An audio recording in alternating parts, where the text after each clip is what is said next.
This week we are discussing from the chapter Phone Conversation I Had with My Husband After I Got Lost for the 80,000th Time to Stabbed by a Chicken from Jenny Lawson's book, Let's Pretend This Never Happened.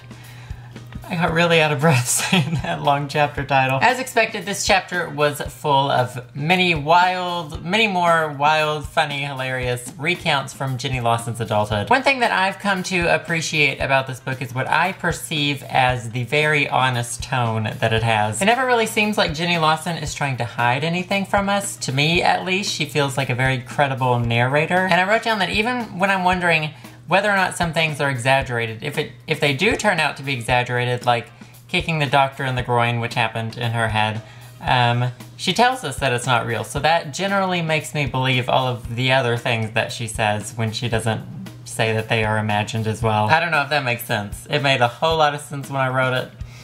I have a feeling Jenny Lawson thinks the same thing about some of this. I also really appreciate the bluntness in several parts. For example, when she was talking about the one blogger getting her list sponsored or whatever, and she likened it to having sold her soul. And I'm pretty sure I have compared certain video things to being like selling your soul, so I appreciated the bluntness of that statement. And then there was that situation in the trip chapter where Jenny Lawson mistakes the two Asians that are on the trip, and she blurts out something along the lines of, "Oh my god, I'm so racist, I'm sorry." And that didn't make me cringe like it would if someone else had written it, and I think that's because it came across as honest and thoughtful instead of something that was just being used for cheap humor. As usual, my favorite chapters are, of course, the ones that circle back around to making some sort of human connection. So my favorite chapter in this section was Making Friends with Girls. I thought this chapter was really, really funny, and it was so funny that I did not anticipate some sort of revelation coming out of it. So I was really impressed when one was worked in at the end, and I was even more impressed that it was such a poignant revelation, so I wanted to share it. On page 211, Jenny Lawson writes, "I was embarrassed to realize that those things that set me apart from other girls had turned from what I'd considered self-proclaimed badges of honor into defensive shields that I had used to keep others out.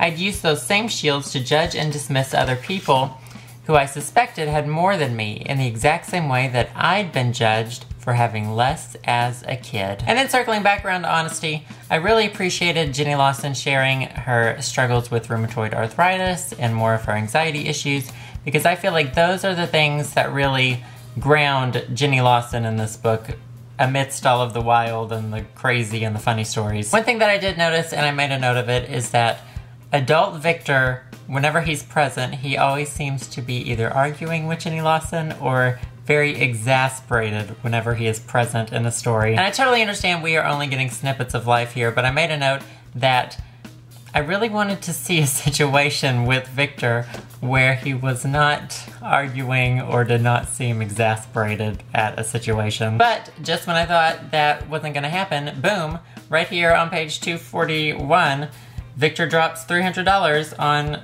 popcorn so that he and Jenny Lawson can team up and throw it at people. And Victor sort of became a hero figure again. So that just sort of threw my one disagreeable aspect with this section out the window.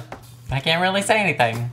I'm just really enjoying this book. So for next week, read from the chapter It Wasn't Even My Crack to the end of the book. And I guess we will be finding out if she is talking about butt crack or the drug crack. At this point, I feel like it could honestly go either way. This week, continue letting me know your thoughts on this book, but also I have a little bit more of a specific question to ask as well. I would like to know what you guys think of maybe some of the more rambly parts, like in this section in the chapter, Stabbed by Chicken. There was a lot of sort of rambling before we got to the main idea of that chapter. And someone in the comments a couple weeks ago mentioned that some of the rambling took a little bit of getting used to, so I would like to know what you guys think about that. Most likely you guys are used to rambling because I tend to do that in these videos anyway. So read up for next week, and I will see you guys Wednesday.